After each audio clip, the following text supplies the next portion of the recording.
Matthieu chapitre 9. Yeshua guérit un paralytique.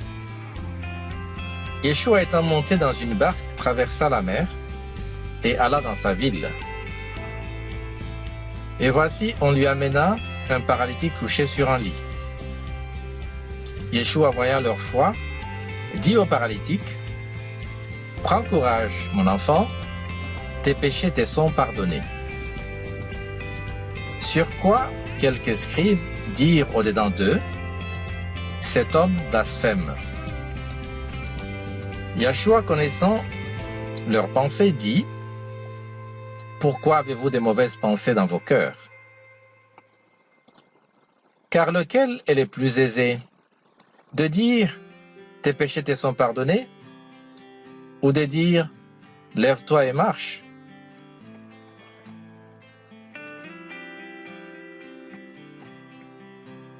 Or, afin que vous sachiez que le Fils de l'homme a sur la terre le pouvoir de pardonner les péchés, lève-toi, dit-il au paralytique, prends ton lit et va dans ta maison. Et il se leva et s'en alla dans sa maison.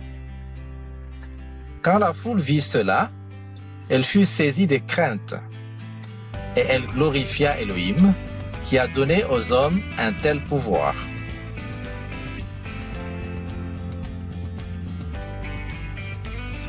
Yeshua appelle Matthieu. De là, étant allé plus loin, Yeshua vit un homme assis au lieu des péages et qui s'appelait Matthieu. Il lui dit, « Suis-moi. » Cet homme se leva et le suivit. Comme Yeshua était à table dans la maison, voici beaucoup de publicains et des gens de mauvaise vie vinrent se mettre à table avec lui et avec ses disciples. Les pharisiens virent cela et ils dirent à ses disciples, « Pourquoi votre maître mange-t-il avec des publicains et des gens de mauvaise vie ?» Ce que Yeshua a entendu, il dit, « Ce ne sont pas ceux qui se portent bien qui ont besoin de médecins, mais les malades. Allez et apprenez ce que signifie « Je prends plaisir à la miséricorde et non au sacrifice. Car je ne suis pas venu appeler des justes, mais des pécheurs. »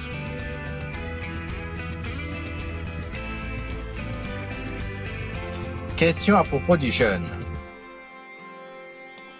Alors les disciples de Jean vinrent auprès de Yeshua et dirent, « Pourquoi nous les pharisiens jeûnons-nous, tandis que tes disciples ne jeûnent point ?» Yeshua leur répondit, « Les amis de l'époux peuvent-ils s'affliger pendant que l'époux est avec eux? Les jours viendront où l'époux leur sera enlevé, et alors ils jeûneront. Personne ne met une pièce de drap neuf à un vieil habit, car elle emporterait une partie de l'habit, et la déchirure serait pire. On ne met pas non plus du vin nouveau dans des vieilles outres.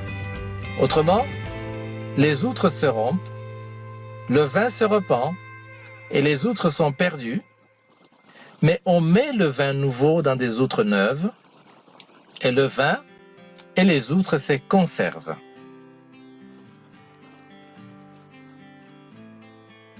Une fille ramenée à la vie et une femme est guérie. Tandis qu'il leur adressait ces paroles, voici un chef arriva, se prosterna devant lui et dit, « Ma fille est morte il y a un instant, mais viens, impose-lui les mains et elle vivra. » Yeshua se leva et le suivit avec ses disciples. Et voici une femme atteinte d'une perte de sang depuis 12 ans s'approcha par derrière et toucha le bord de son vêtement. Car elle disait en elle-même, « Si je puis seulement toucher son vêtement, je serai guérie. » Yeshua se retourna et dit, en la voyant, « Prends courage, ma fille, ta foi t'a guérie. » et cette femme fut guérie à l'heure même.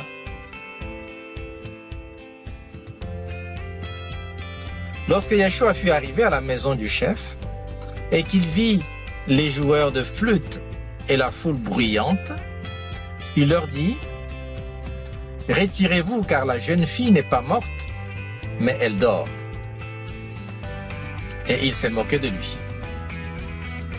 Quand la foule eut été renvoyée, il entra, prit la main de la jeune fille, et la jeune fille se leva. Le bruit s'en répandit dans toute la contrée.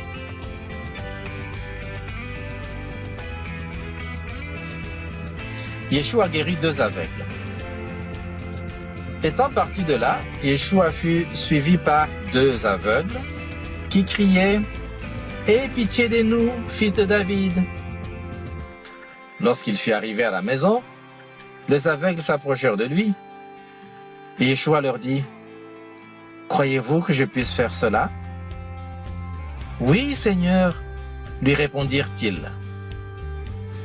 Alors il leur toucha leurs yeux en disant: « Qu'il vous soit fait selon votre foi. »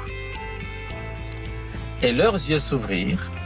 Yeshua leur fit cette recommandation sévère: « Prenez garde que personne ne le sache. » Mais dès qu'ils furent sortis, ils répandirent sa renommée dans tout le pays. Yeshua guérit un homme muet.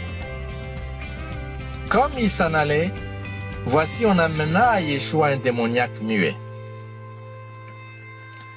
Le démon ayant été chassé, le muet parla. Et la foule étonnée disait: « Jamais pareille chose ne s'est vue en Israël. » Mais les pharisiens dirent: « C'est par le prince des démons qu'il chasse les démons. »